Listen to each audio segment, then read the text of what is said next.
What's up, guys? What's up, Koala? What's up, Dexy? Robert? It's a melted elephant. Yeah, it pretty much is. It's a melted elephant.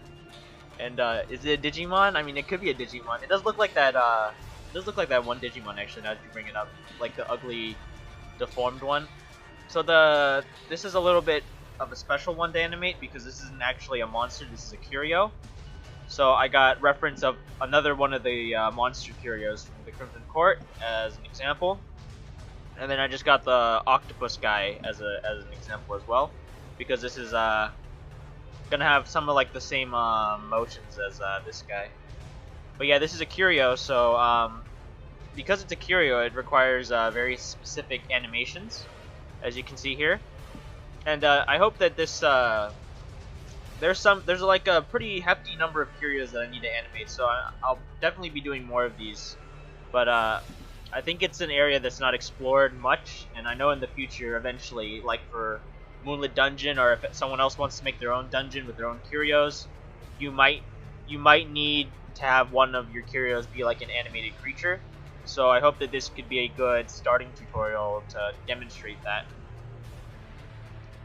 Unrelated, but thank you for shortening the warrior buffs. Yeah, yeah, I'm glad that Red Hook added tools that allowed me to do that, so I definitely hopped onto that as soon as the update came out. So just to break it down, there's 4 separate animations this character's gonna need. Idle's the one we're gonna be doing, which is the idle pose, you know, just breathing, bouncing up and down, whatever. Active is the exact same thing, except it has a glow on top, so it'll have this glow effect on the character itself. But for now, we don't have to worry about that. Investigate is when it's investigated, so during that animation that plays, where it's like, oh, you found treasure, or you cut yourself on whatever, that's the one that plays. So in this case, it's going to be a defend pose, which is right here, this one right here. That's going to be it during its investigated animation. But for now, we don't see that. And then investigated with the D. This one's very specific to any of the animated creature Curios. A regular Curio doesn't actually need this. This just makes it disappear. So if you exit a hallway and then re-enter the hallway, and this Curio is here, then the Curio won't actually be there if it has this animation available, because it'll just be blank. And that one doesn't need to be animated because there's nothing to animate. So really, there's the main thing to animate, so the guy itself, and then it disappearing in this one. And then that's it. That's like all the animation we have to do. And this is a very simple creature in terms of the number of bones I need and the parts, so I assume it's going to be a short animation stream. So I guess I'll just get into it. Are we going to kill the poor octopus? Yeah.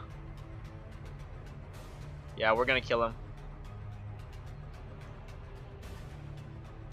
Okay, let's do it. Alright, so start at the root. So the other thing is, Curios don't actually need any special bones. The only one they need is root, as all of the animations need a root. So what is basically the hip for this creature, and its whole body. And I gotta think of where to go from here. The snout for sure. I might do 3 bones because I'm not really sure what I want to do for this.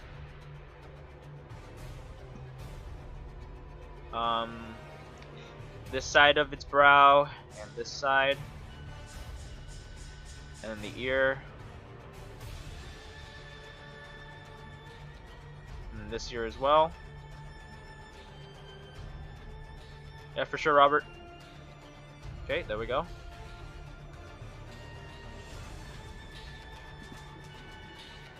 This flap.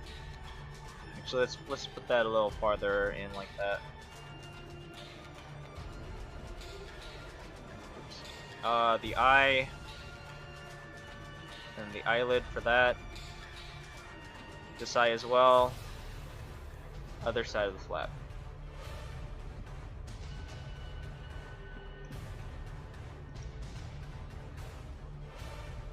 Okay, I gotta do these tentacles as well.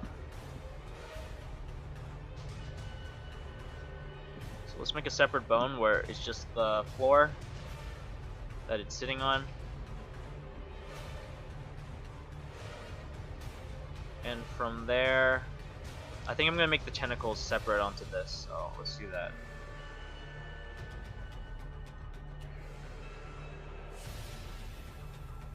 And I think that's going to be the bone structure.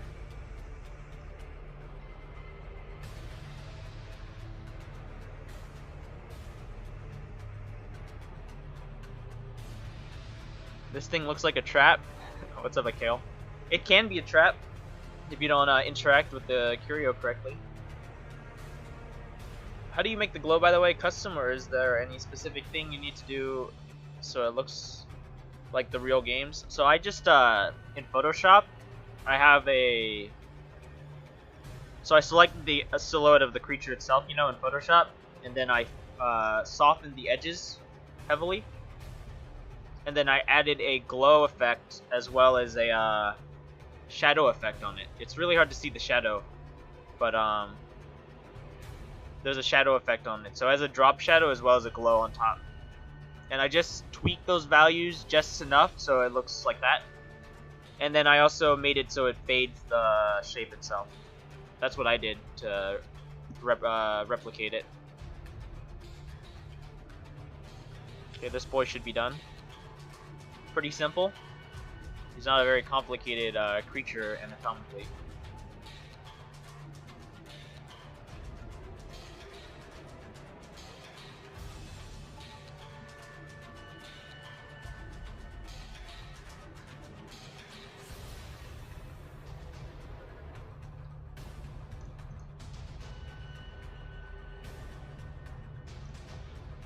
Okay, naming all of the tentacles.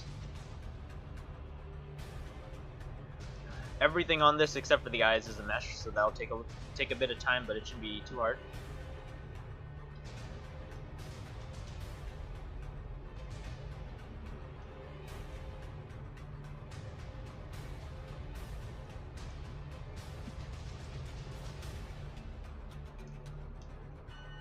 Number 3.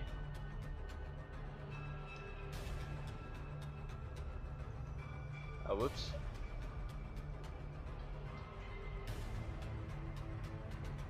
Okay, that was that. This is the body, and what is this? The nose. Okay, yes, it's mount.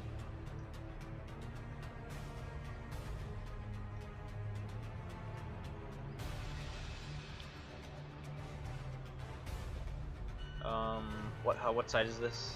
This would be his left eye. It's kind of weird that I have to animate this guy facing this way, because the game, you know, the game doesn't flip the Curios. The Curios aren't enemies or anything like that, so it doesn't have to flip it. So animating a creature this way is really weird for me, because usually they face the other direction. But it is what it is. This is the eyelid.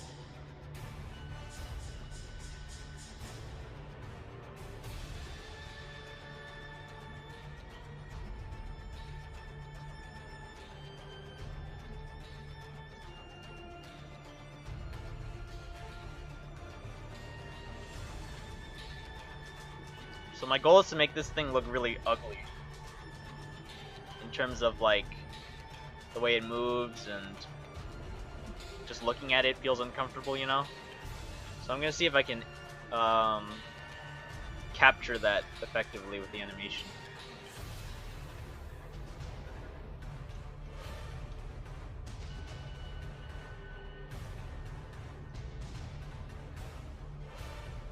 Okay, this is the ear. I was successful. It's hideous. Good. It's that was the goal. It should not be something you look at and think, that's a cool creature. It should be something you look at and think, this is the most disgusting thing ever. I want to kill it. So I'm hoping I captured that effectively. I think I did. I think when I look at this thing, I think it's like the most disgusting thing. I wasn't even paying attention. I guess I forgot to name it. That it entered.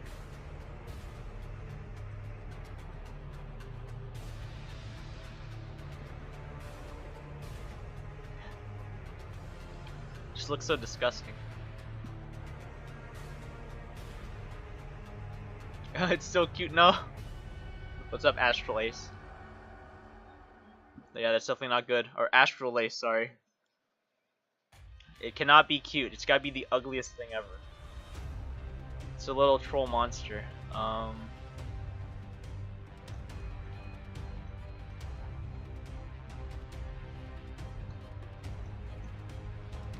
This is like that thing.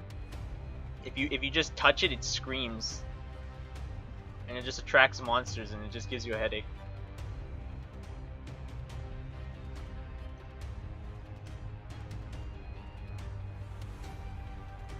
Brow right. Okay, that should be everything, I think. Yeah, it looks like all the bones are named. See, this is a really short list. It's not a very complicated thing, so that should be good. I don't have to worry about this stuff on the bottom. That's not going to do anything in terms of animation. So everything except for the defend pose and the glow and the filth. We move in.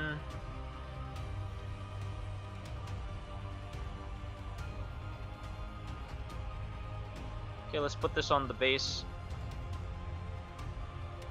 So we'll start that off on the cheek. Same here.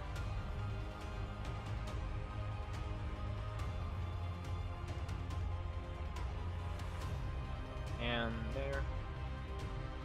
Nice, simple, short. Okay. Okay, where is it?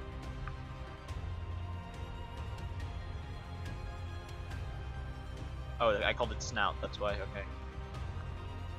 And then I'll put this on the torso. Okay, so let's just do a quick test. Yeah, that looks good.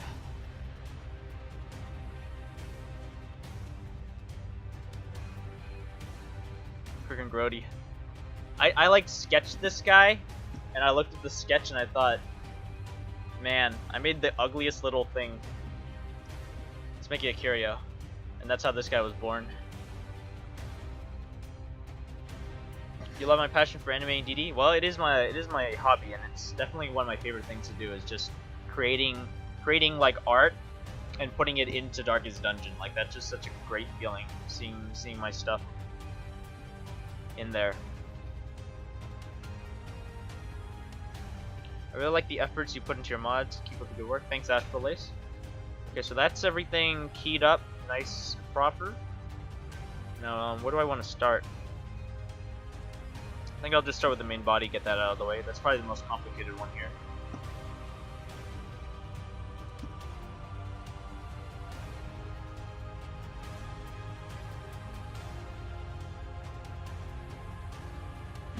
Okay, so I gotta keep in mind these tentacles are separate, so I gotta make sure I'm really careful with that.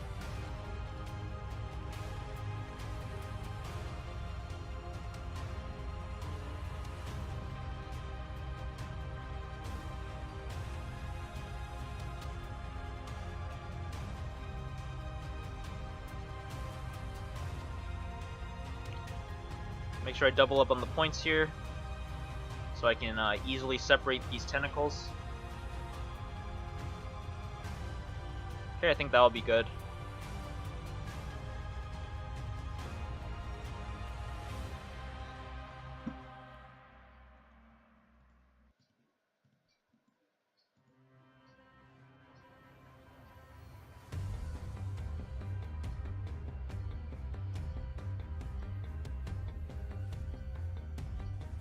That. Okay. That should be good. Okay, let's do here.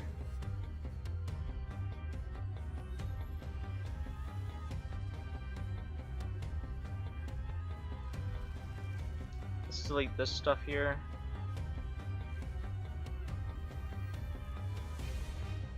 Okay, and then I gotta remember to double up here as well.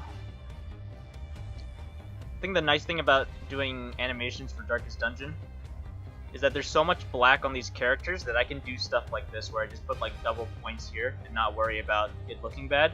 Because if this wasn't just like a big area of black, this type of stuff would just look really ugly. But luckily, there's so much black I can actually hide a lot of these areas like this, and then it looks good in game, so it's great.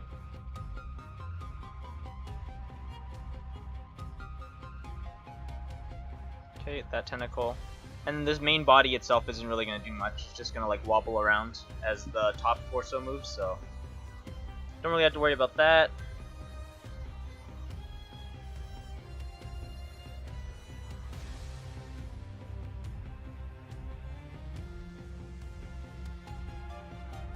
Okay, that should be good.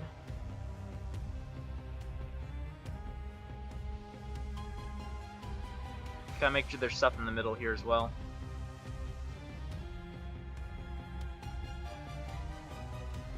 And a little bit more there.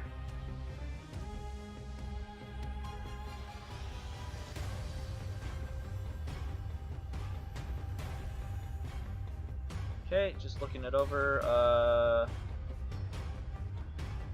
I'm going to assume that's good. I could always go back and add more points if I need to. And then in terms of things to bind to, let's see, so base, tentacles,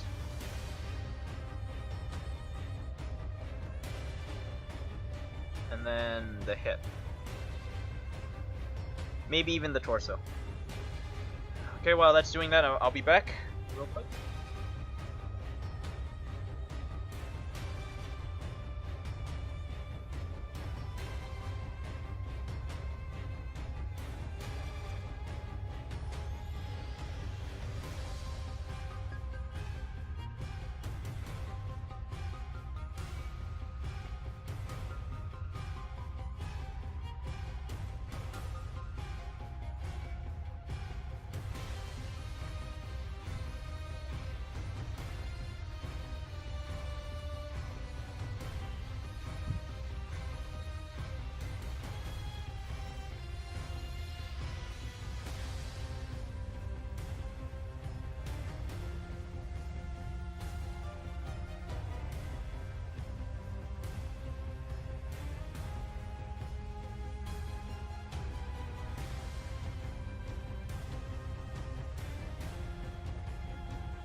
Okay, I'm back. What's up? Obtainable derp blob thing trinket slash pet then? It's a Curio. What's up, Redax? Let's see. Every mod is an insta sub. Oh, thanks, W33 Racks. Let's see. Relevant. I realized how much the older DD sprites did stuff like this in the blacks.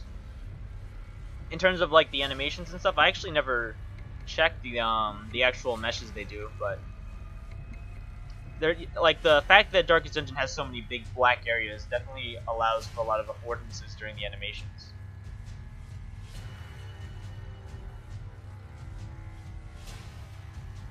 Yeah, for sure. Tons of big black areas, and then you can just, you know, get away with quicker methods and techniques. Okay, yeah, definitely meshed. So I'm just gonna reset all of that because that's not what I want at all, given how complicated this mesh and skeleton binding was.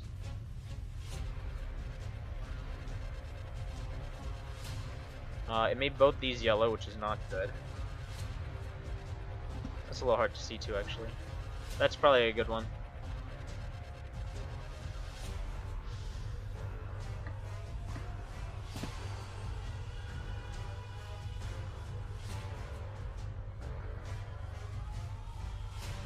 Just gotta figure out where I wanna blend the base and the hips.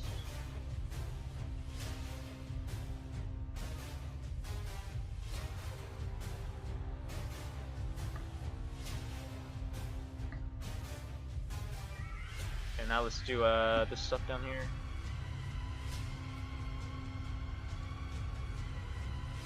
I'll have to check to see how that interacts. Okay, whoops, wrong one. Okay, that looks good. Maybe a little bit there.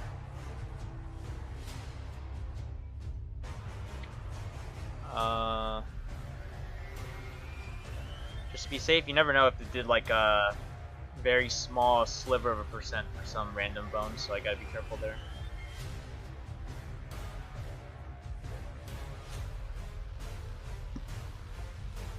I see it has all these like very small slivers in there, so I gotta make sure those are gone. This one needs it as well.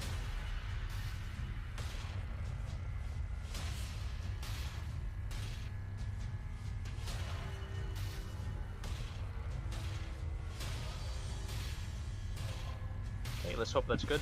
Over here.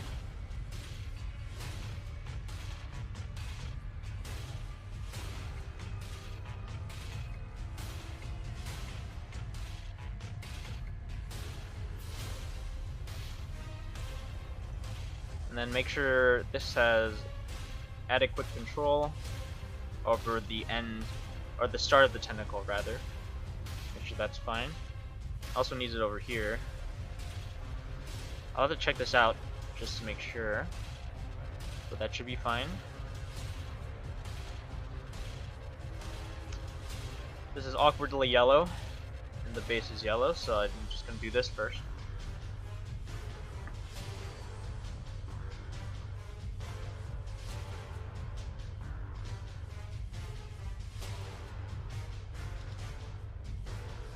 Okay, let's make sure I did it right. Yep, cool.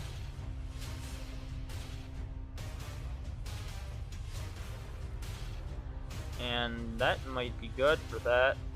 Okay, so these are the easiest one to test, so let's do it. Okay, so it just got blended, and then that should be good.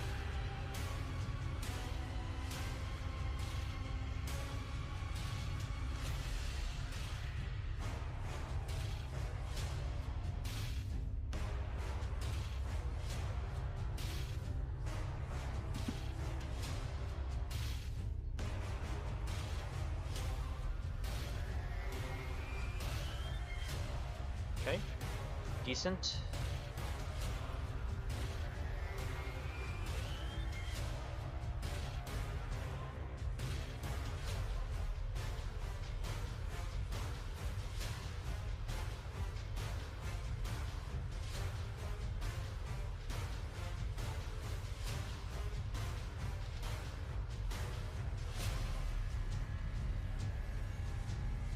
Can live with that. Yeah, that one's gonna need some work.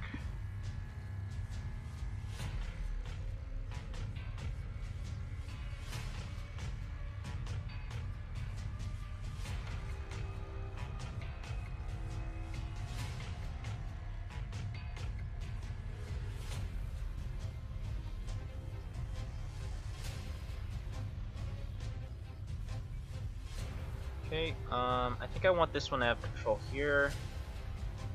See, it's looking better. Let's see if I can reduce the amount there, which looks like this. So we'll do that.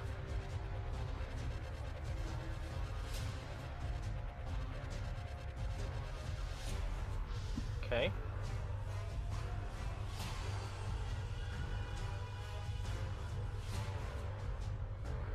Okay, so I can't go up with this, because that's not how the mesh is going to work. That's fine. Going down is cool too. Okay, so I just got to fix that.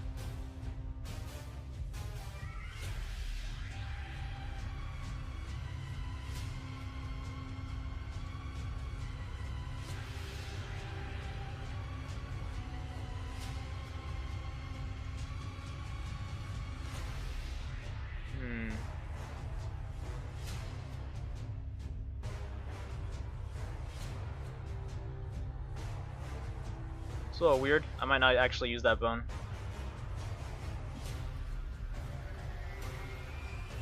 Okay, let's separate those colors out.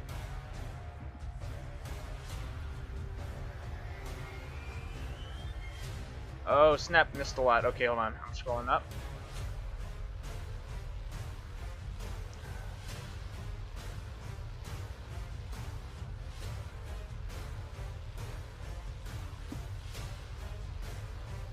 Really need to make an entire bone slash skeleton mesh for Curio. Well, this one in particular because it's an actual creature, so I want it to animate. I don't want it to be like, you know, static like most Curios. But because this one's an actual creature that you can interact with, I want it to have some animation, which is why I'm making this whole skeletal structure for it.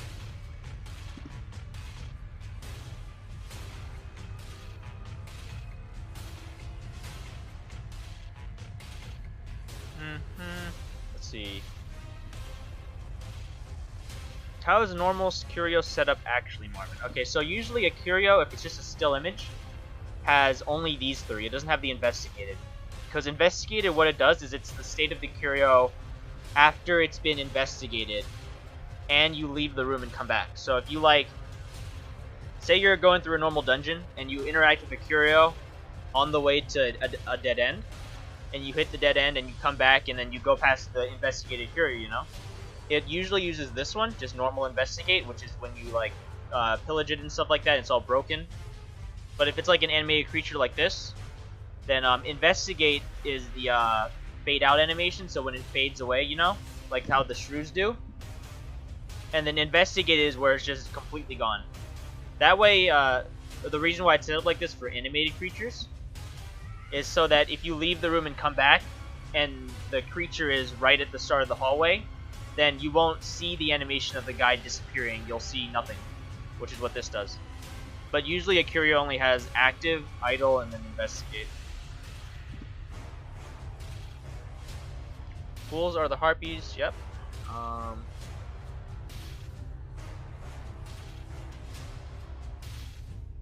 Sunken City, it's based around Rome and Greek mythologies and gladiators and stuff like that. It's based on a lot of things from that culture.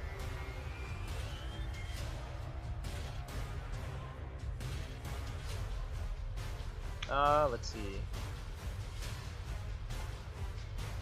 How much of the Sunken City is done percentage-wise? I'd say it's about a third done at least. So at least a third done. Still got a lot of work to do though. Yeah, Spine Pros. Okay, so they started with Spine Essentials, I think it's called. They started with Spine Essentials at the very beginning, and somewhere along the way in early access they switched to Spine Pro because the meshing thing, being able to do meshes is so useful just when it comes to saving time and making an animation look good.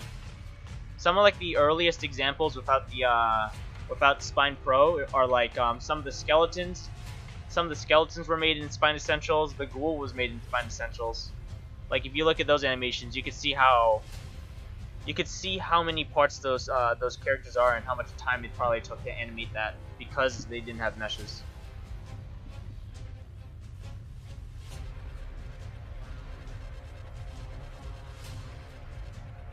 Abyssal Minotaur style creature. A Minotaur. There's a Minotaur-esque creature. How long did it take me to learn Spine Pro? It's hard to say. I did a lot of like test animations in my free time when I first got it. I think I did 4 of them. I did 4 of those. Took a really long break. And then when I got back into Spine, it was for Darkest Dungeon, and I did the Falconer. So I guess I think the break was a few months, so that gives you a bit of like a reference of how I started, I guess. And when I say the 4 characters, they were 4 really complex characters. They weren't like Darkest Dungeon characters. They were like fully drawn, rendered characters. So I had to go in and do a lot of details for that. And man, was I bad at making skeletons. I made those skeletons so complex. And you can even see it in the Falconer. Like since I'm revamping the Falconer, I went back into the animations to like make sure all the pieces align correctly for when I was redoing the art. And man, I made the skeleton for her so complicated. I had to go back and delete some of the bones because there were just so many of them.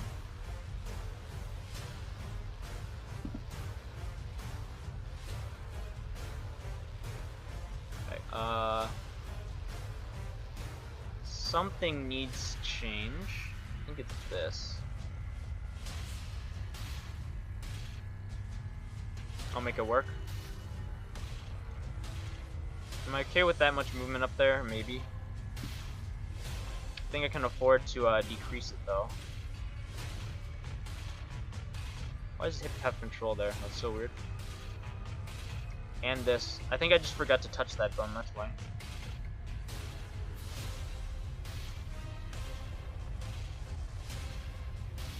Okay, so I just have to not go this high, or else it does that.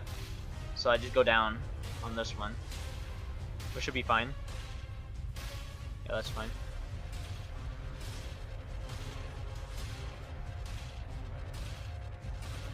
Okay, let's just blend some of this together.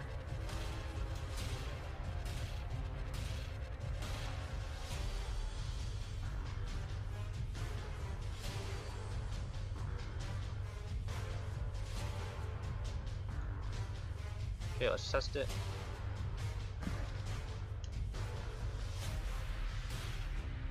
Learning Spine is rather easy, it's pretty intuitive. In my opinion, yeah, it is definitely an intuitive program compared to other programs. Like, most of the stuff you want to find, you can find pretty easily.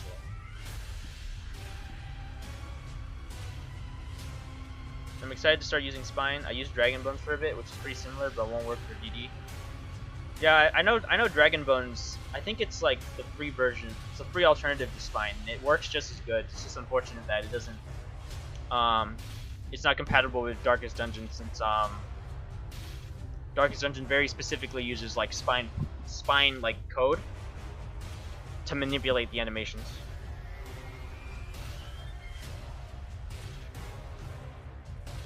Okay. I think that's good for a tentacle. That looks good too.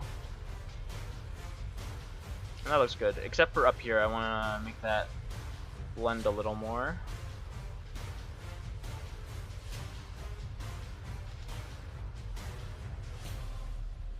Okay, good enough. This little boy, I assume it's the same thing. Yeah, I can't go up with this one or else it does that crap.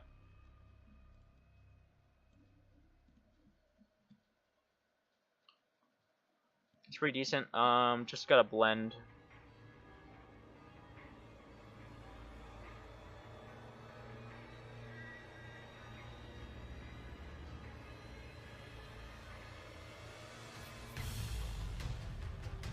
Okay, let's check it out.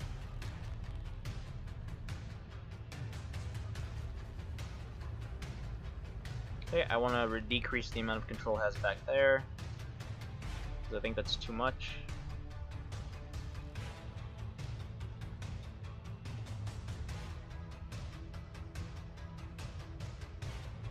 And then I want to smooth out this, make that look nicer.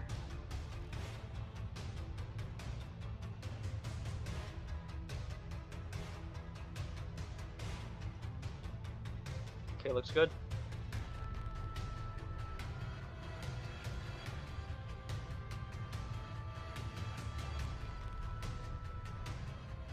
Okay, I'd like to blend this more so that looks cooler.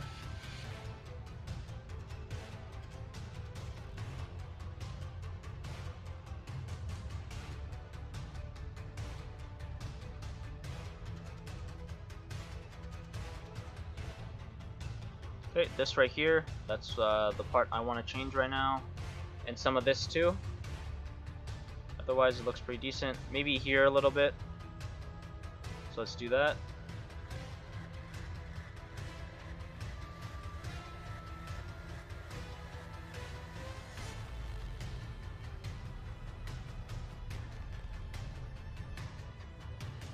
Okay, going back. Looking better. Some of that still. Decrease it here. And that's workable.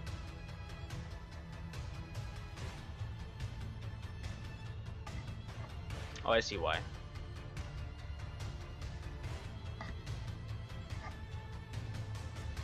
And then over here,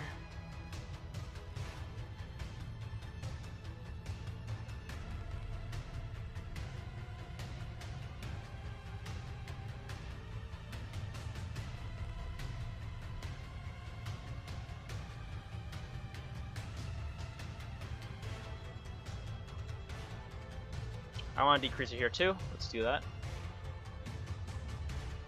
Okay, catching up on chat.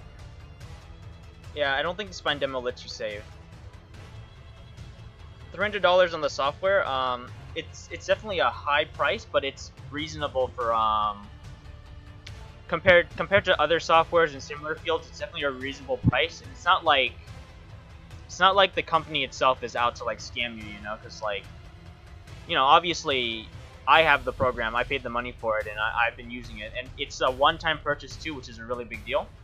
Most softwares like this are usually like a subscription-based thing, and the amount of time I've been using this program, I've definitely had more than $300 worth of time investment into it. So I think it's definitely a fair program if you plan on using Spine a lot. If you're not planning on doing that, then yeah, definitely it can definitely be expensive.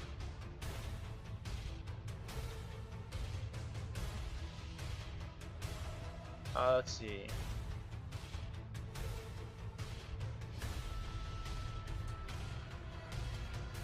Yeah, Spine Basic doesn't have meshes. It's not. It definitely doesn't stop you from doing animations, but it definitely makes it a lot more time consuming to make it look good.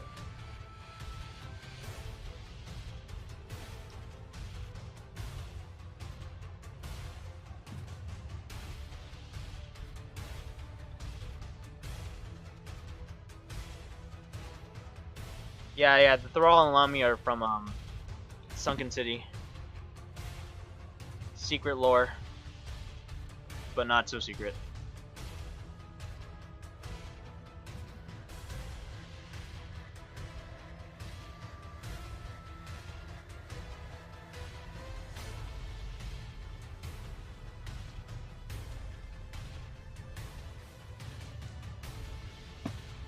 Okay, so I think I want this to have almost no control. Yeah, there we go. Okay, I think that looks good. Let's move him around in different directions. He's so gross. Oh my god. Okay, I like that. And then this is the next one I want to modify. Make sure that looks good.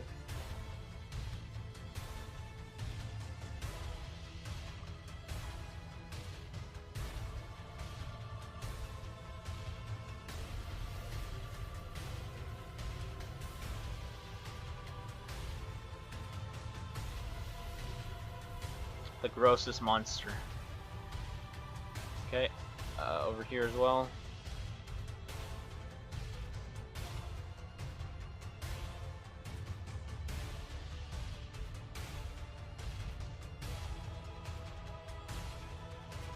I actually want to reduce this control over here.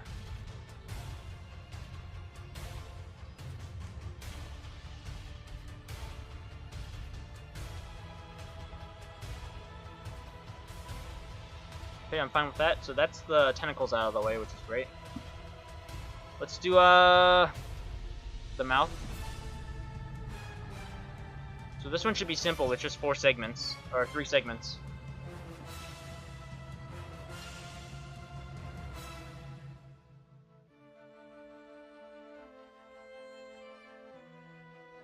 Will we see a zombified version of the dude Thrall killed? Nah, he's dead for reals.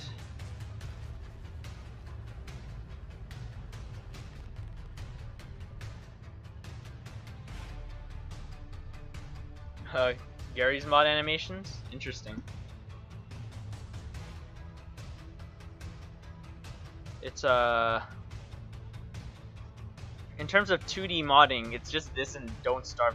In terms, like, that's as far as I know for people who do like extensive modding for games.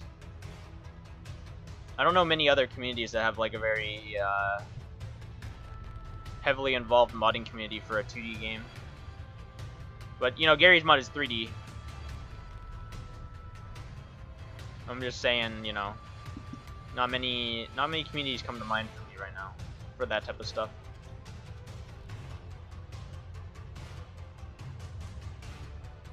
Animating and makes him cuter. Well, I'll make sure the animation's terrible so he's not cute. Purposely bad.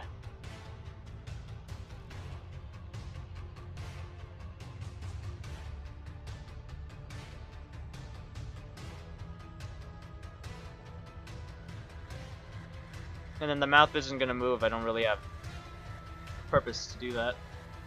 Like just the teeth and stuff, so I'm fine with that. Let's attach to the torso just so I have something to act as a base. It's a cuttlefish.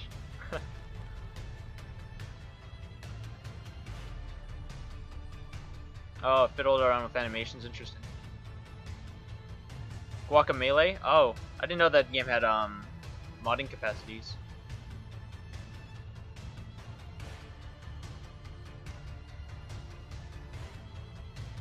Oh wow. What game was that, Koala?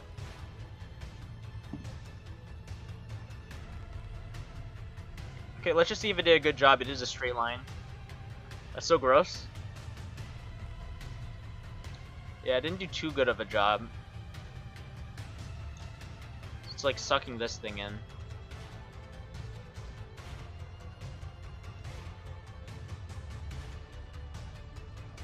So nasty. It's not a face a mother could love for sure.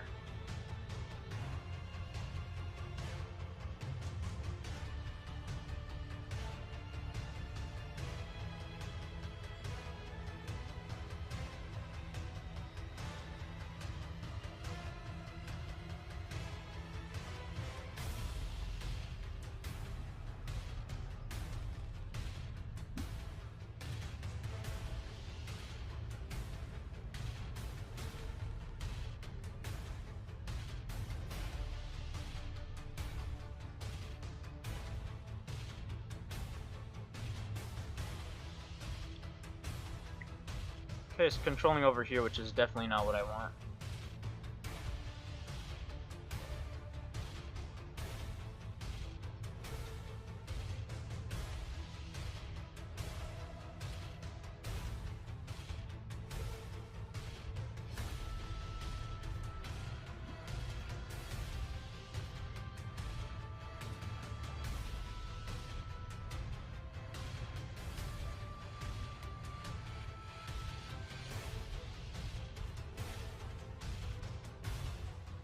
Actually, wait, hold on.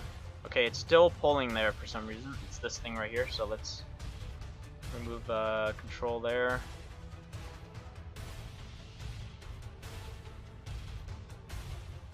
Okay, good. That'll need work.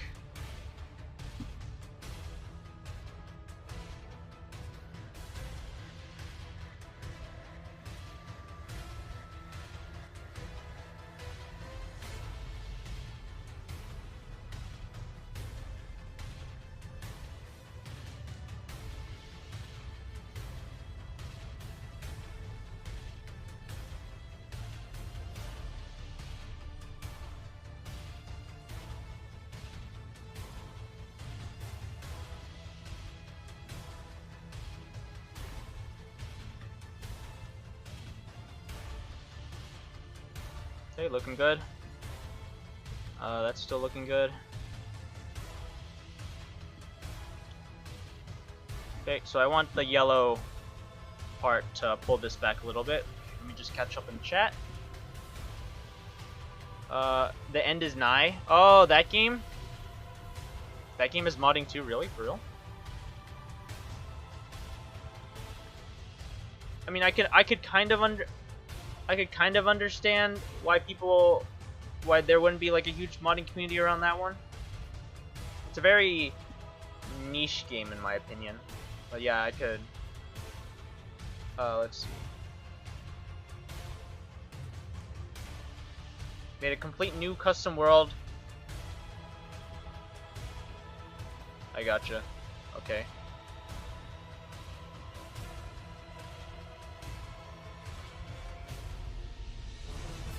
Hopefully that's not the case, Tywing. Hopefully the developers are still willing to support it and like just make small tweaks and stuff once in a while. Specifically like modding tools and stuff. Like if they're willing to just make small little adjustments and add new tools just for modders, that'd be great.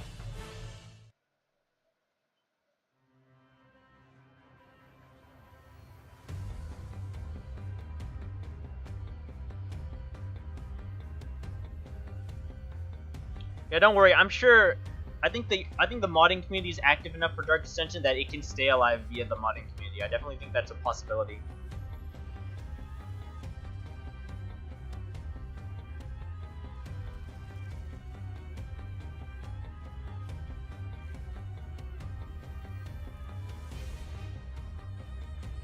Oh, it definitely uses the dog treat. Yeah, it uses that for sure. I don't remember if I made it use holy water though.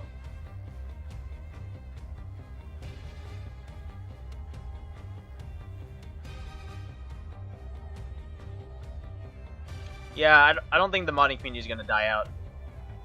I'm sure when Moonlit Dungeon comes out, it'll have like a huge resurgence in the DD community. So a lot of people are gonna be playing that, and Claire's gonna be like supporting and playtesting and planning future stuff for that. So it's gonna be great.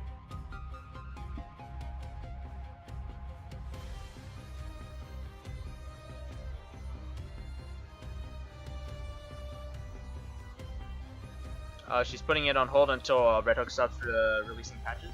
I think they're done. I think the last one they did, the big one to Color of Madness, I think that's the last one. I think that's the last one. Yeah.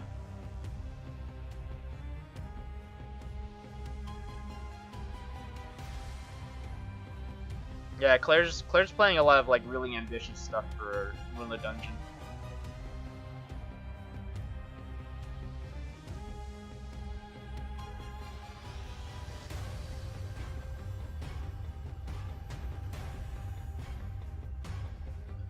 Yeah, like Claire made it like a server, and basically all of the modders for Darkest Dungeon hang out there. So we've kind of like built a little, our little modding cult where we just all hang out and talk about mods.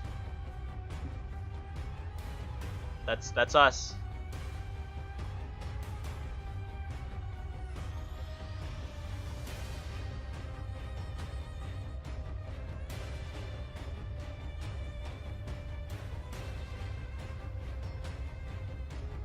Yeah, that's not looking good. Let's fix it.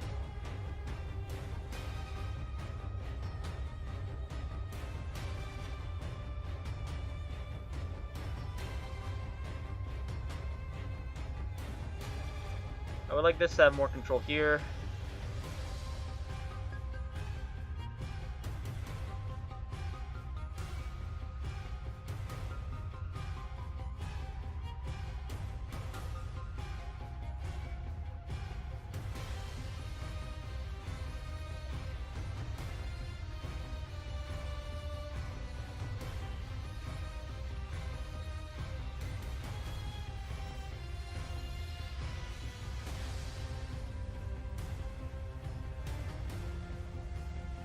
I think that's good for the mouth.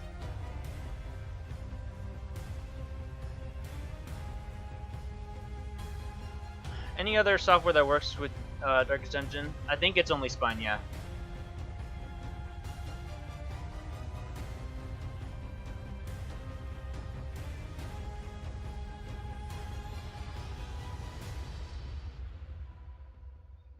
Huh.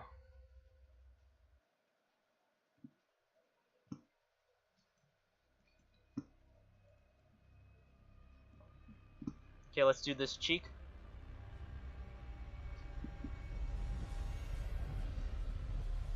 So this one in particular, I want to make sure this area is not moving too much, since that's where the eye is. But it's a pretty linear mesh, so it shouldn't be too complicated. I just gotta be careful with the eye.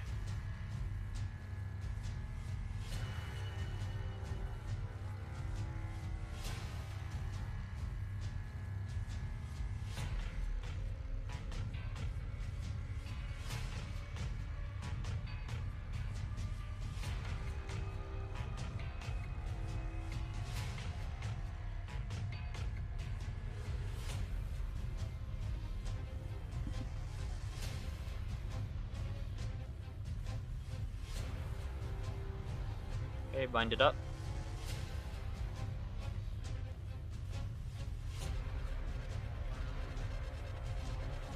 I also do want to bind the torso.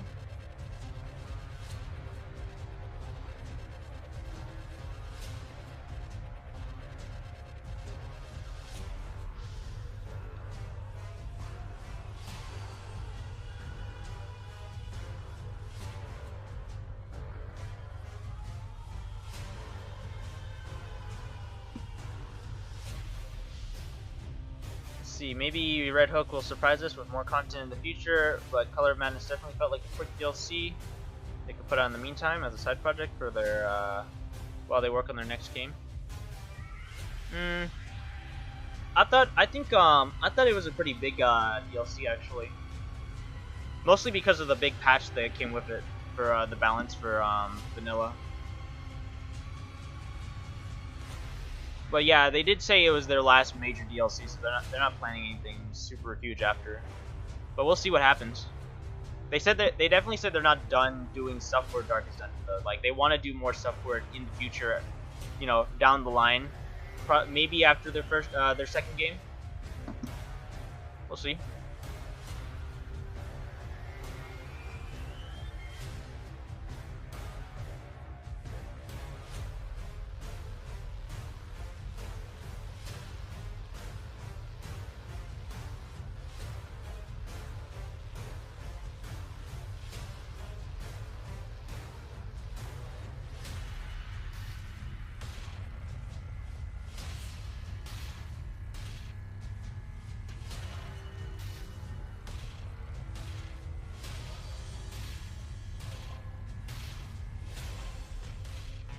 Okay, let's blend these.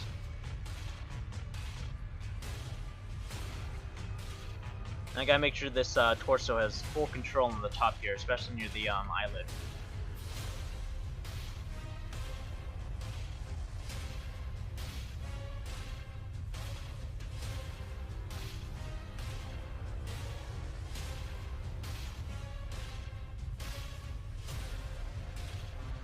Start at the bottom, that'll probably make it easier.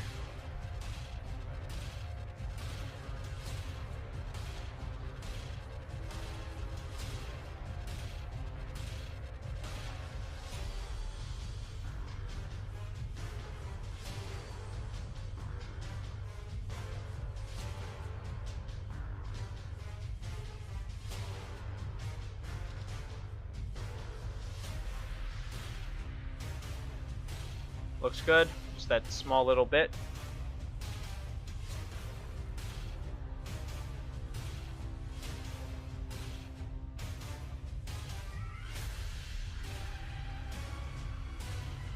Yeah, the balance patch did a lot for the game too, for sure.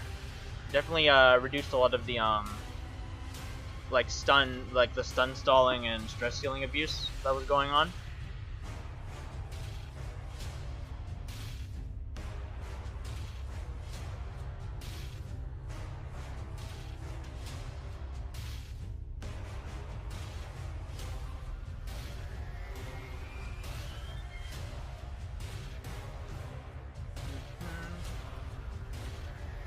Endless was really fun and exciting for the first few times, and you slowly learn how strict you have to be with your team comps. I can understand. The big turnoff for me was the breaks in between weeks you had to take for your characters because they took so much stress, and also it didn't progress the week either. So because it doesn't progress the week, the sanitarium stays closed. Or the sanitarium doesn't cycle out, the stress healing buildings don't cycle out, so I have to, after I put my characters through endless mode, I have a week. The week doesn't pass, so I have to go do another dungeon to make the weeks pass so I can stress heal everyone and get everyone's quirks all healed up and stuff, you know, so it just takes, the downtime in between the endless runs is what really got me.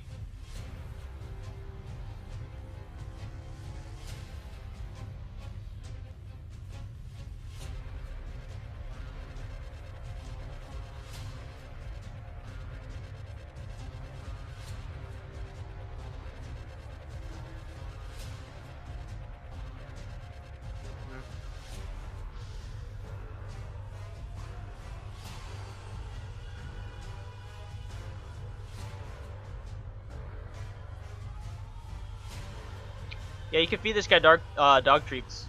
It's not gonna give ancestral trinkets, but it'll give rewards. Oh yeah, I need to check this one. Yeah, that looks a little funny.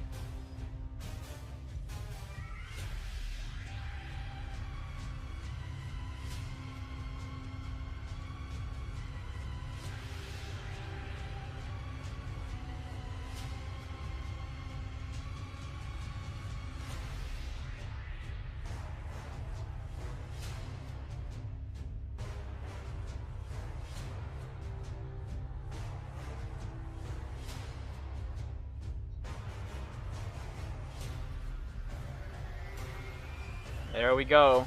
Looks nice and gross. Just a flab. Okay, let's do the other one.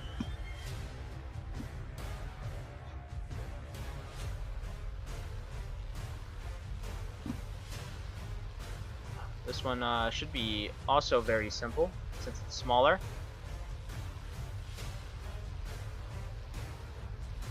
Again, we'll just have to watch out for the eyelid and make sure that doesn't distort too much.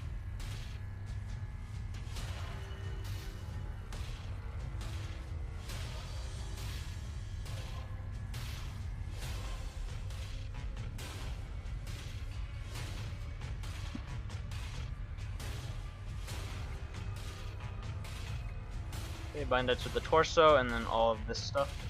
Okay, there we go. Let's see. Yeah, the stress part is probably what makes it hard to have viable team have diverse team comps, because you always have to bring a stress healer, because it's endless mode and stress builds up and that's not very easy to heal. So you need to have a stress healer, and then you gotta have some form of healing, like there's a lot of characters with self-healing, so you could find ways to do it like that, but you need to have HP healing as well. So usually that means your comp is locked to Jester and Vestal, or like I've seen people work with Vestal and Crusader before, but you need both of those definitely, or some way to mitigate a lot of damage, like dodge comps or some form of like double guarding or something.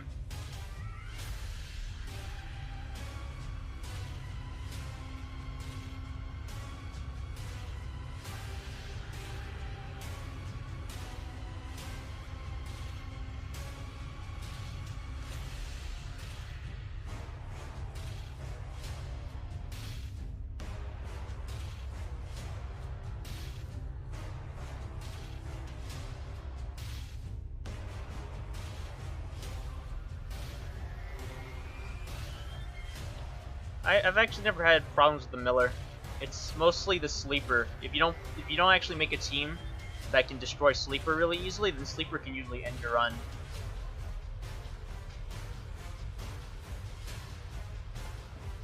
But yeah, usually I build my teams with the mind of killing Sleeper as soon as possible.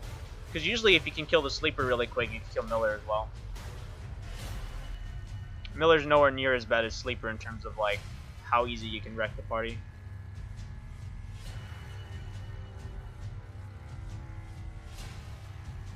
Okay, I'm going to assume it did a good job with this for now. I'm just going to focus on this.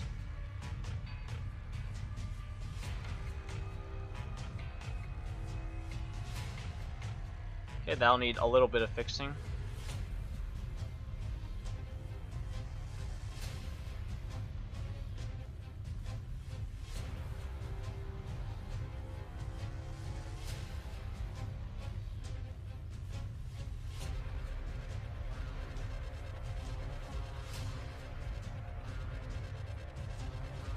Okay, let's get rid of all of that up there.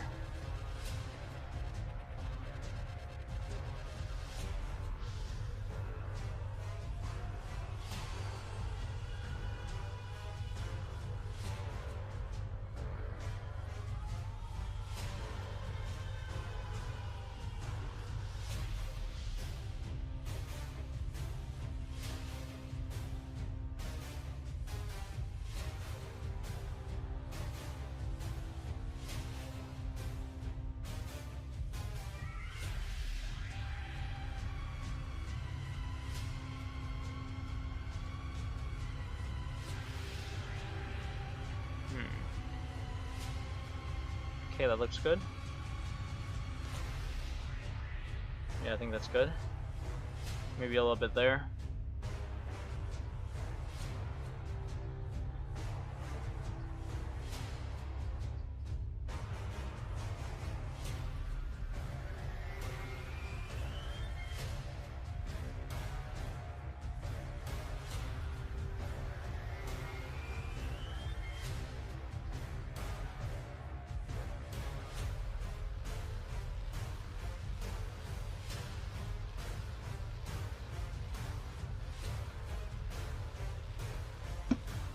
Okay, assuming that doesn't move too much, I think that's fine for the eyelid.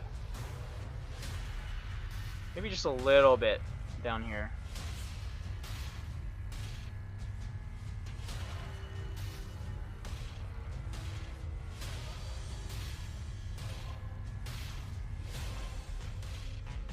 Yeah, there we go.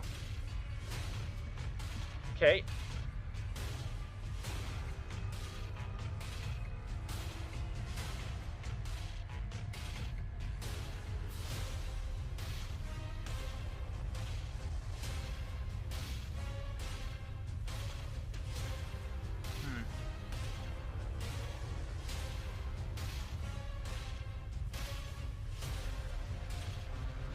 Okay, so the only thing left is this forehead. Let's do that, and then we can get to animating this little ball of flesh. This is equally as gross.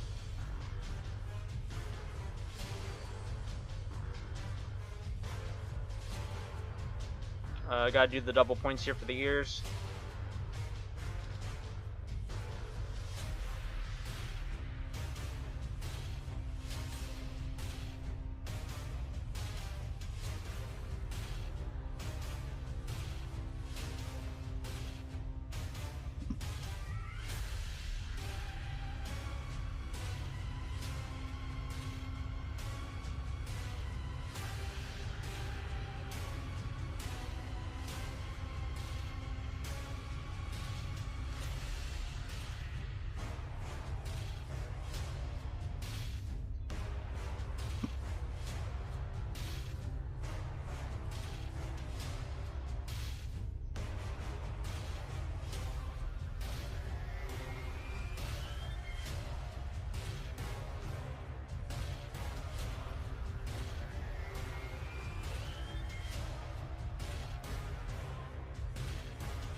And that should be good. Let's just put points to separate this out a little bit, make it a little bit more flexible when we attach it to the bones.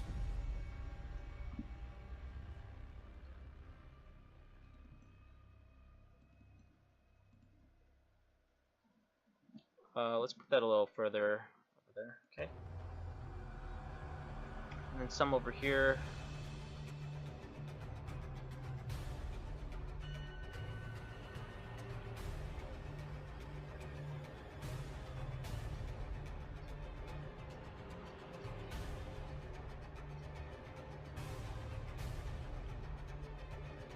Okay, bind that to the torso, both the brows, and the ears.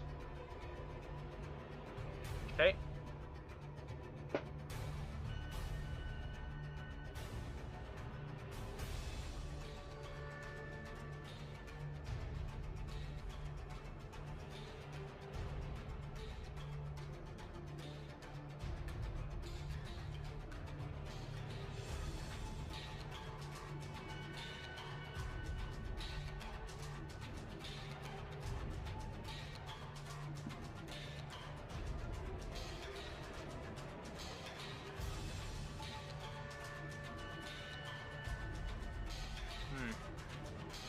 Yeah, diseases can definitely end runs really quick in Color of Madness.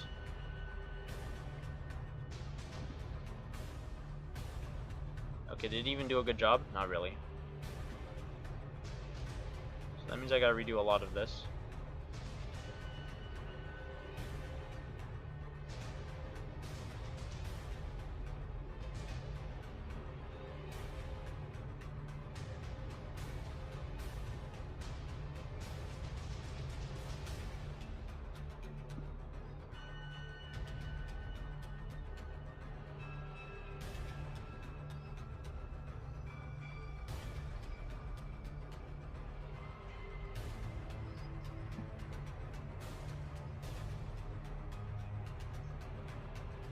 Oh, let's see. Just gotta catch up on chat. Let's see.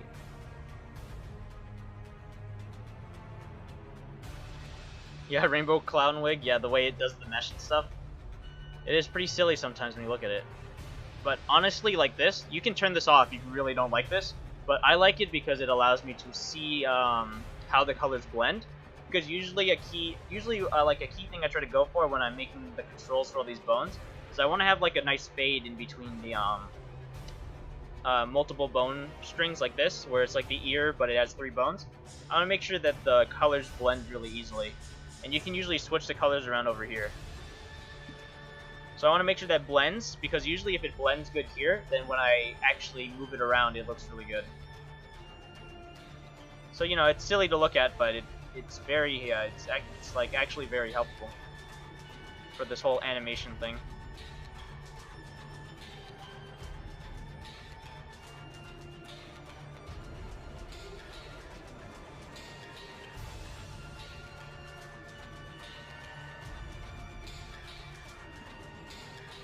A buffer class for Darkest Dungeon. I think with Color of Madness, it made it a lot more viable to have Jester and Man-at-Arms kind of like weave in buffs into their parties, especially in Endless mode.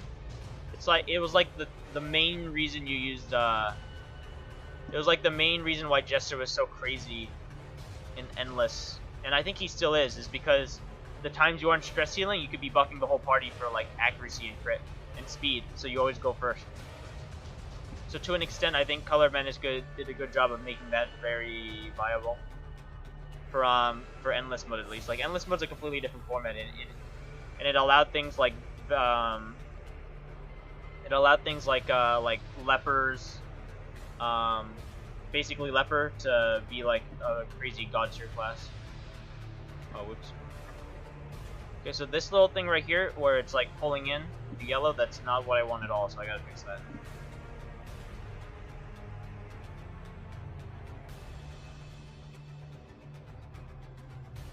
Okay, they're fixed.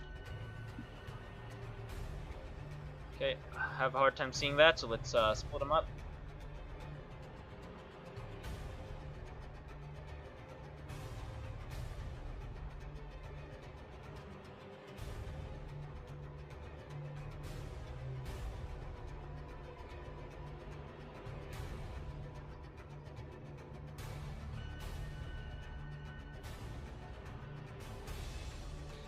I don't think I want that to blend, actually, because then it starts pulling outside of the actual ear. I do not think that's what I want.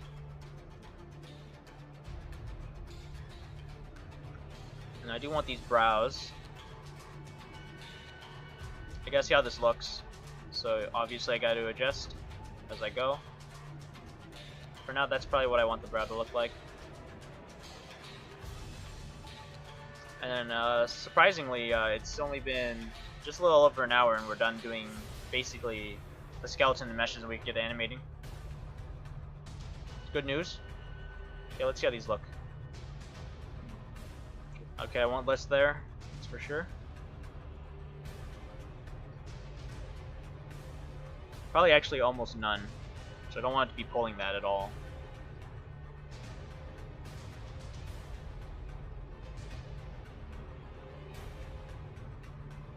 So ugly, oh my god. Perfect. It's pulling there. I gotta understand why. Let's see why. This right here, it's that sliver thing again, so I gotta fix that. Just like the smallest little thing, and it's affecting the animation, or the mesh, so I gotta remove it. Okay, there, so that should be good now.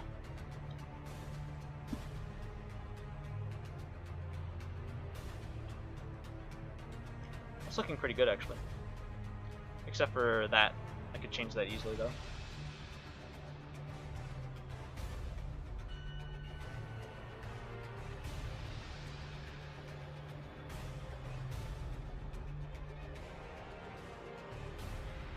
Just make sure I don't go like that, and that should be good. Or at least have the ear move with it if I do that. I think I could afford more control for it in a bunch of areas up here, just to make that brow look a little better.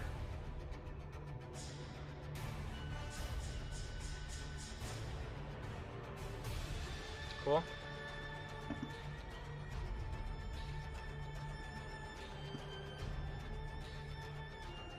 Actually, let's try putting some yellow down here.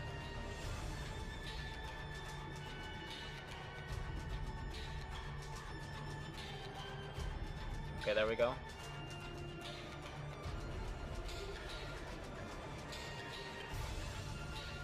Yeah, Man-at-Arms and Jester are the best for buff, quote-unquote buff characters, yeah.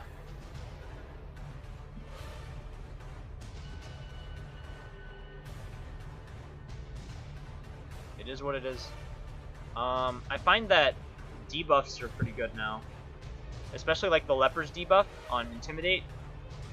And to an extent, the Bounty Hunter's Mark and the Houndmaster's Mark. Because I find that having a prot debuff is really nice in Color of Madness. Especially with things like the thing from the stars walking around. Having that prot debuff is real nice. Okay, there's another thing I gotta fix. That little line. Oops, wrong one.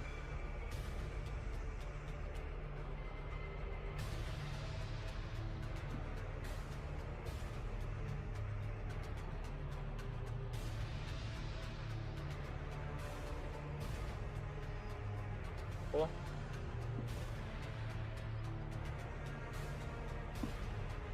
Okay, let's start blending.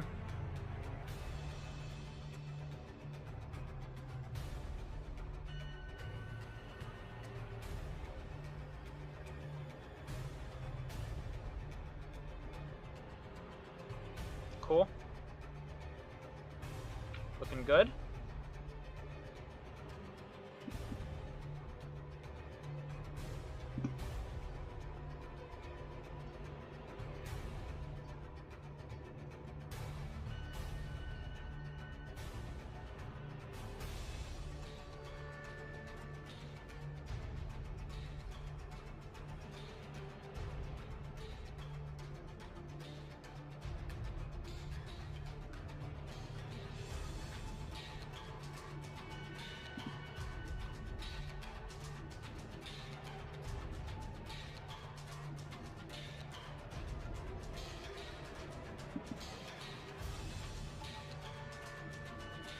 Okay, that looks like everything that needs to be meshed is meshed. The grossest creature alive is meshed. Okay, so I guess we could get into animation. So I have it set up to be a 36 frame animation right now. The only thing is this needs to go. I think I can afford to get rid of that, or at least hide it for now. Yeah, there we go.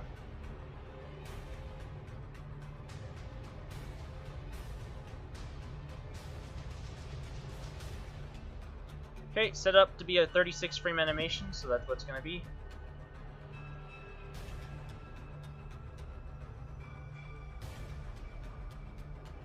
And then 18. Let's just see what Octoman's doing. Pretty simple.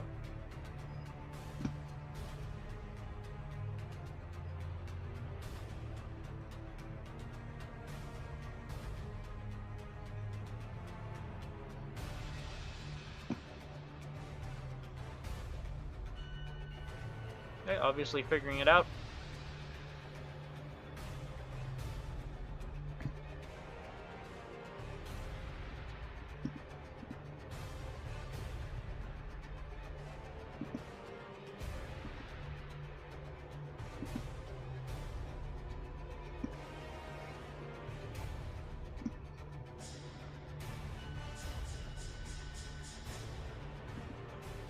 Let's give him a little bit of a tilt.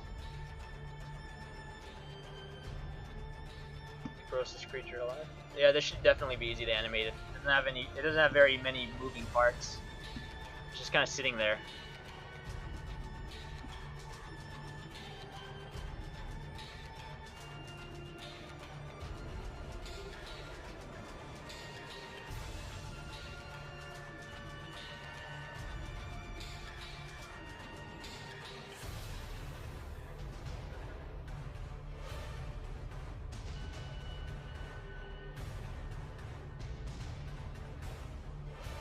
Turn off image selection so I don't mess up those.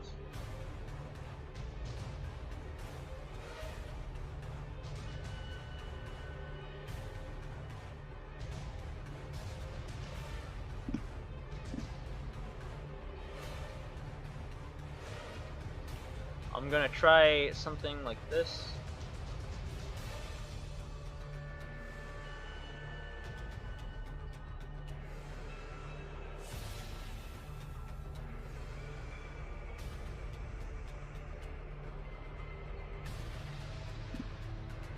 Okay, I can make it work. I just gotta make sure the tentacles look like they're still touching the ground. And it should be good.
Gross little octopus monster just hanging out in a green puddle.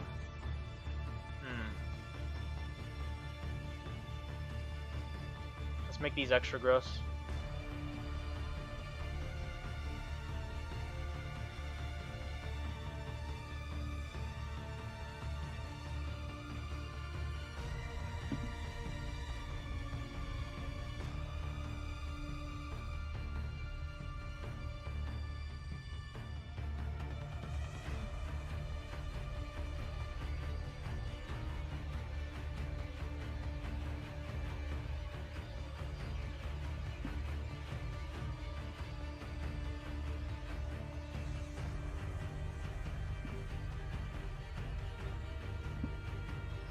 Okay, offset those.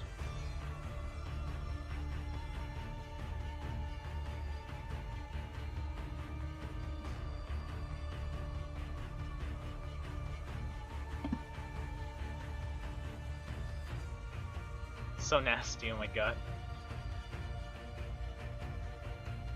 Perfect though, it's perfect. Okay. Just when I move pips.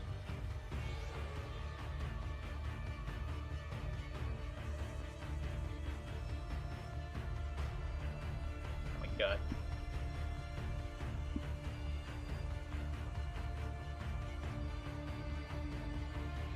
Well, I'm glad it looks disgusting, in my opinion.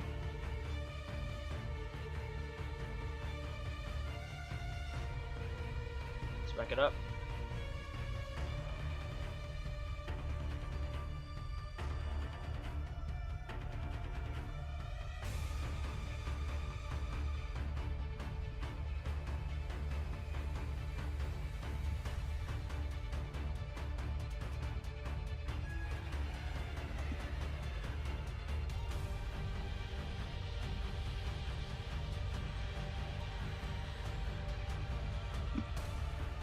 Okay, so I want to figure out what I want to do with the mouth, these things, and the ears. Okay, it looks like I can bend these slightly if they go in, so let's try that.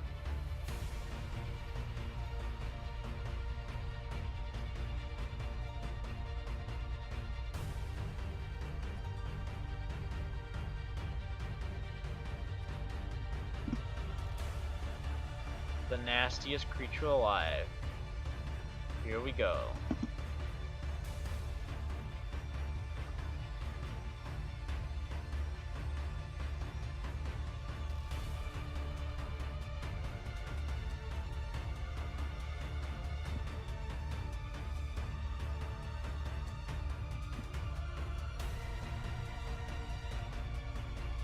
Look at that. No, yeah, I think that's too much movement for the ear, so I'm gonna tone it back.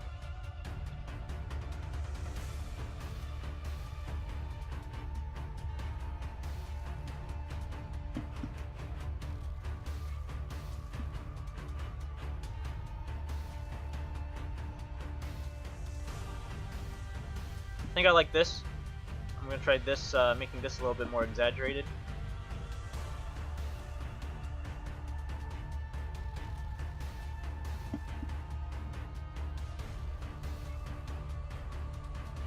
And I just gotta offset those.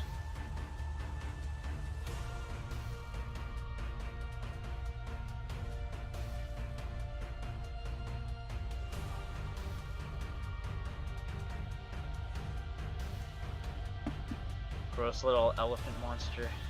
Okay.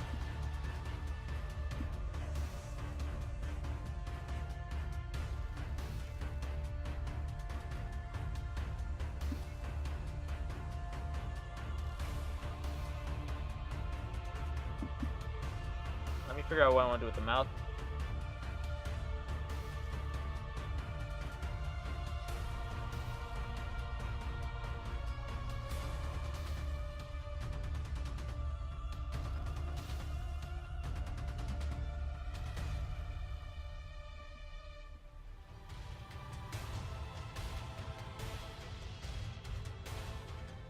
I don't know how funky this is gonna look, but we'll see.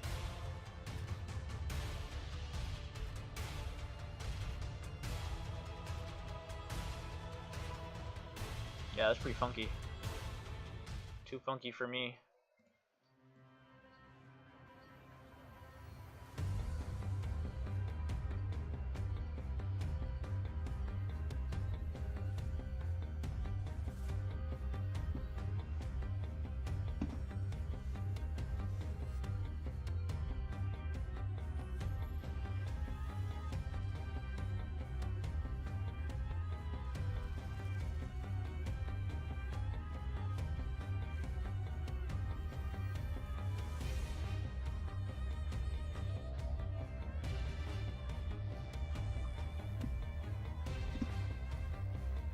Grody mouth, here we go.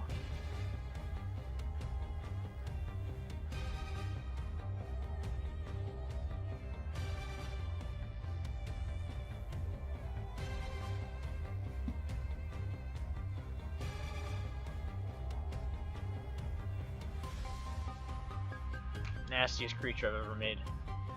It's even nastier than some of the mini bosses. Grody. Looks good, thanks. Given what it is. I'm trying to think of how I want to do the eye blinks.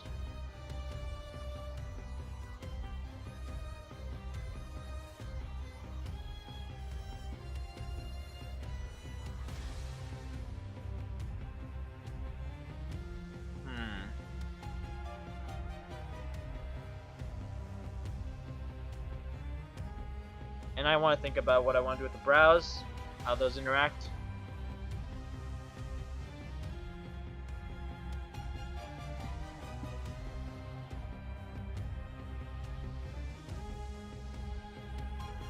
I think we'll just do the classic, which is what this guy's doing. So 2 frames and then 3 frames, okay.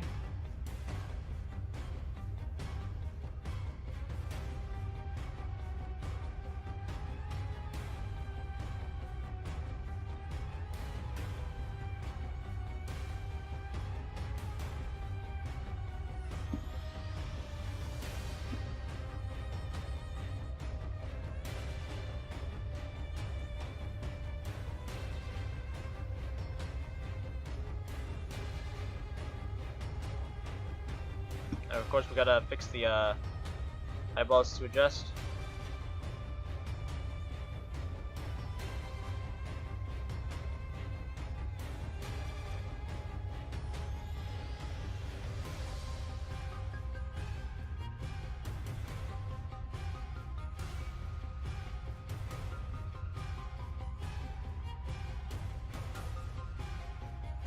Okay, just make sure the transition in between isn't too rough.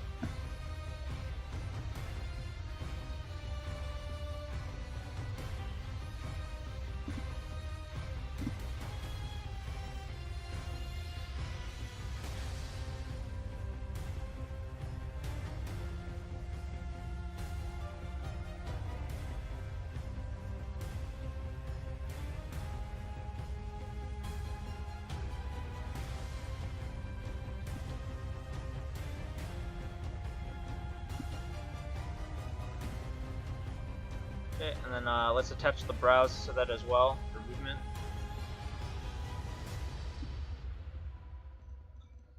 Might even do additional movement if I feel like it.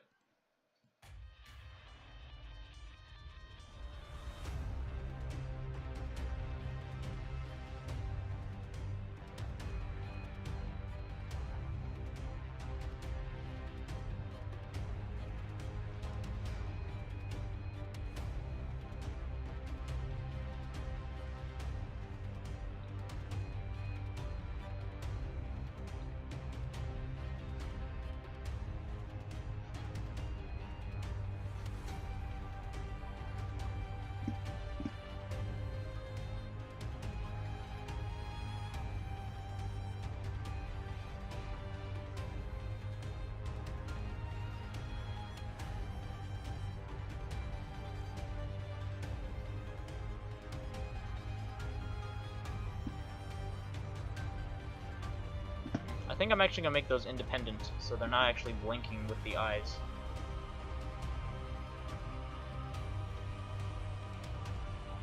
Maybe just a really delayed movement for those.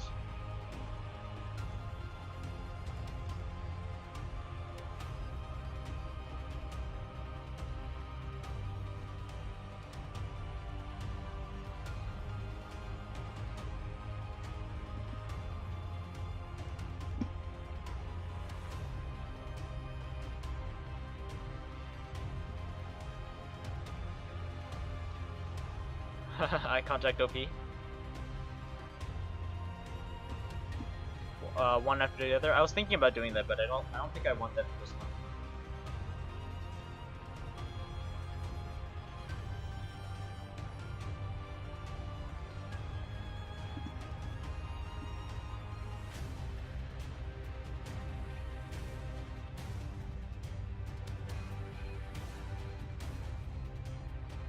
Oops.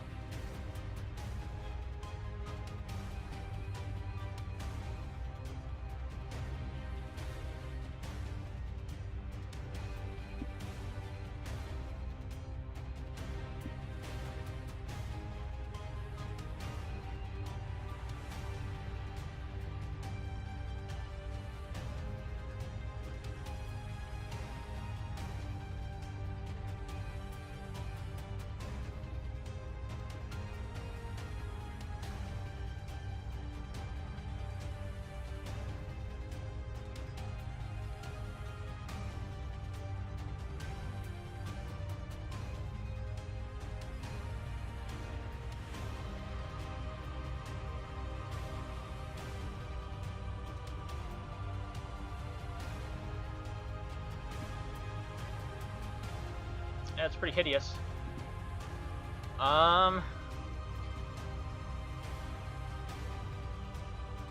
Just looking it over, I think it's done. Pretty simple.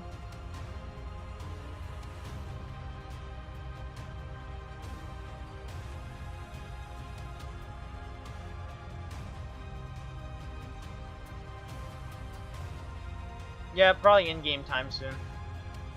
Just gotta look at it and make sure I'm 100% happy with it.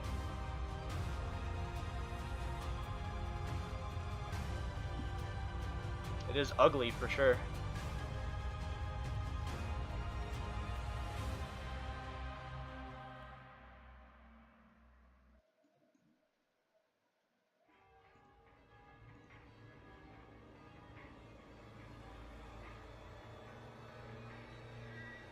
Okay. I think it's good.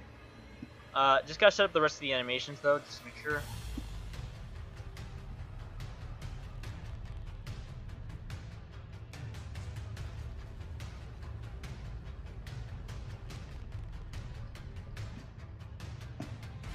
And I gotta turn on all the ones I turned off. So in this case, for the active, the glow has to be on at all of the frames.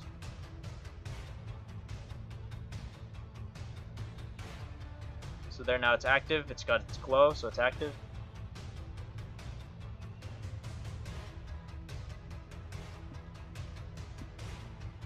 And then investigated, so it's dying, it's like disappearing.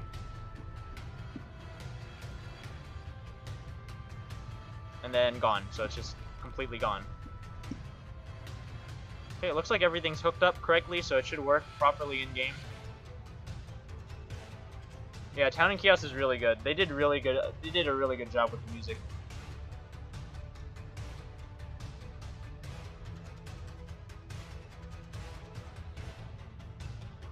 It's less cute. Good. Oh, is E5 on?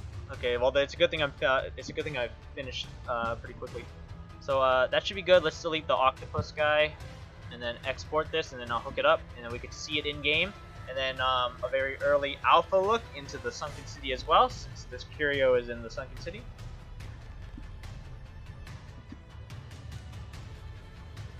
Did I forget something? Oh, I got it. I forgot to delete this one, that's why. I'll just make sure that didn't actually break anything.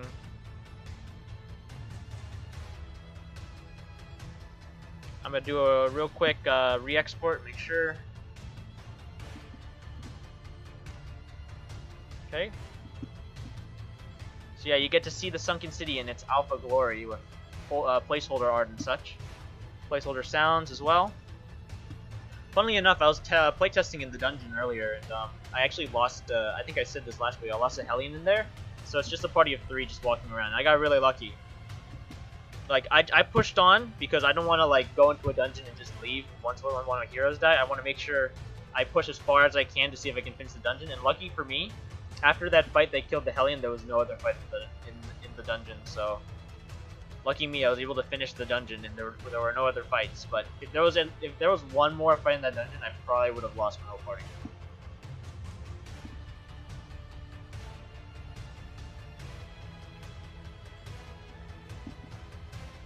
Okay, that's plugged in. Yeah, it's a Lamy emote. It's attached to Element 5's stream. If you subscribe to him, you have access to it.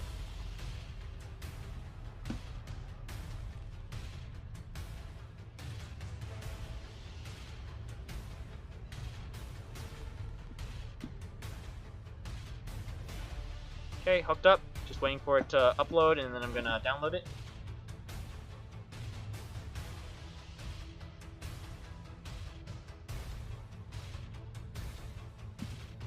Element 5. I think he's actually on right now. Let me type his thing. That should be his name in his channel name, Element 5.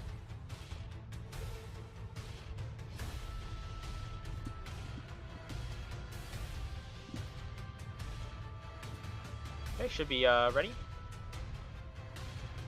I just gotta download it again.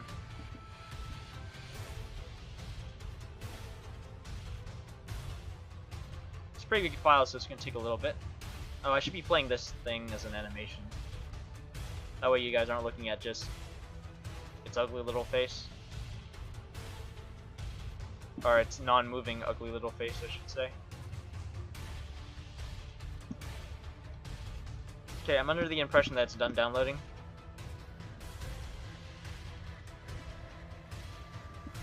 Oops, probably shouldn't have closed that.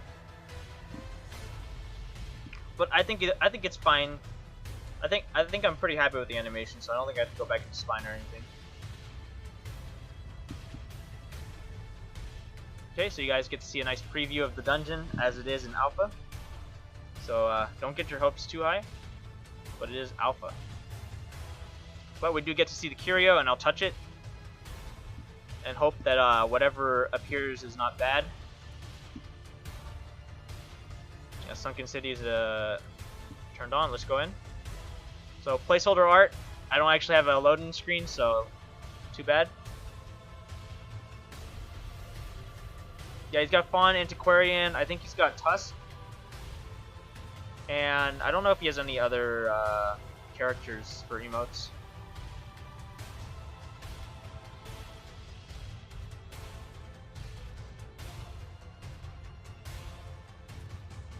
Loading into Sunken City.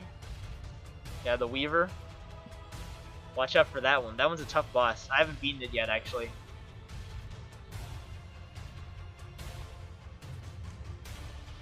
It just like instantly wrecks my party on turn 1, and I can't. I'm trying to figure out a way to beat it.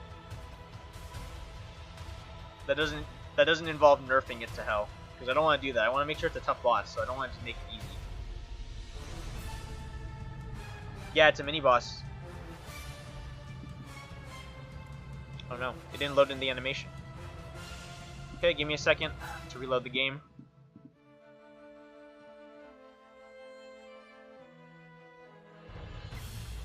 Yeah, problematic. I've been I think at like half the mini bosses I put into the game.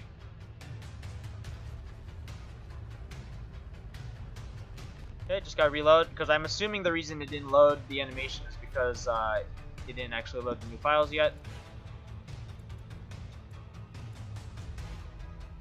Yeah, the split second you got to solve that hallway. Well, we get to see a much more prolonged look at it, assuming the animation actually loaded in this time. You like what you see so far? We'll see. Oh, so the colors aren't actually finished either. Nah, okay, so it didn't actually even upload the thing. So I'll have the thing playing again while I go upload that. Give me a sec, guys. So look at this guy's pretty face again while I go upload the animation.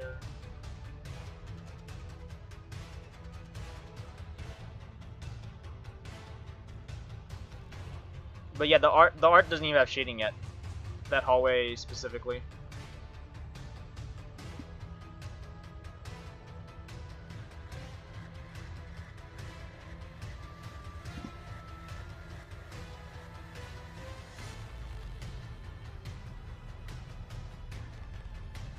Okay, let me just re-upload it. Kind of weird download. Okay, move that over here so it's not blocking the creature.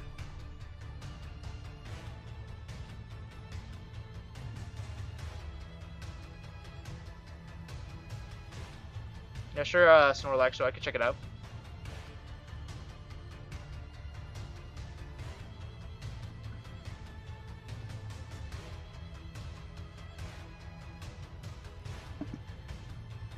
Okay, downloading for reals this time.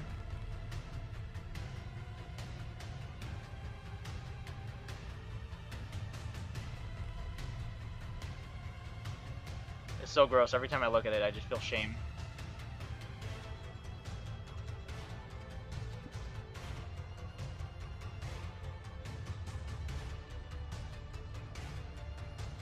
Okay, it should be downloaded for real. Okay, time to go actually see it animated. It's cute. Oh my god. I don't think it's cute. Hoodless Falconer is a cutie. Well, I am revamping Falconer, but Hoodless Falconer isn't going to be one of those. I think I'll have her be hoodless in the new comic, though. I'm going to make like a extension comic story about her.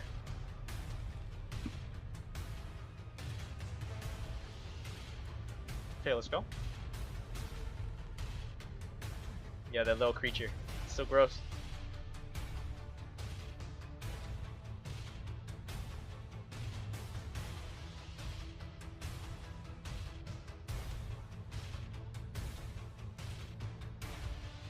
Okay.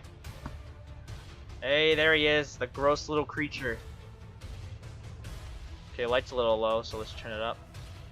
Yeah, so ignore all the placeholder art. This is placeholder. This is placeholder.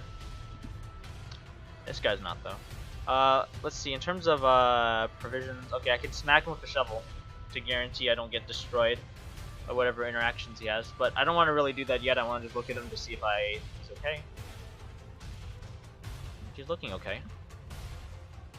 He looks pretty decent.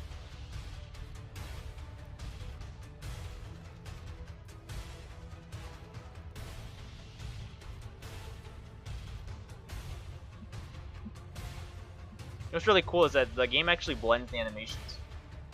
When it's between this one, where it has the glow without, and then the one without the glow. It's a very small detail, but I like it. Because otherwise, it probably looked pretty janky if it didn't have that. If that makes sense. Yeah, that is a dick on the door.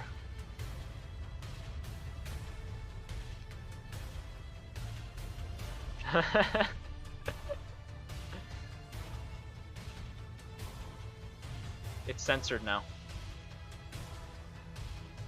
Okay, yeah, I think the guy's good, so let's smack him with the shovel and shut him up. Okay, here we go. We only get to see this once. Here we go. Okay, bye-bye. And we got a bunch of errors. Okay, well, there we go. Okay, I killed him. Yeah, for sure. I mean, I'm definitely gonna finish that in all its glorious details. No, you're more hyped for this than official content? Really? Well, I'm glad that I was able to replicate the style really well. I mean, there's only these doors. Okay, so there's a fight here.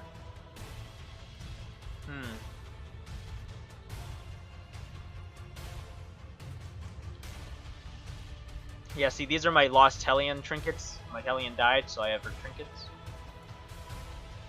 Oh yeah, there we go.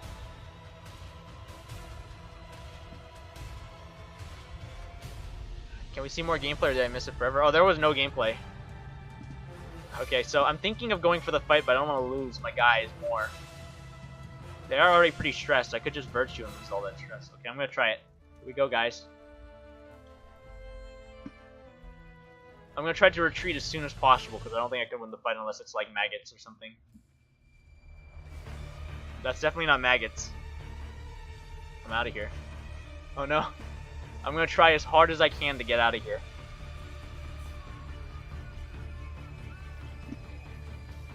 Okay, there we go. Bye.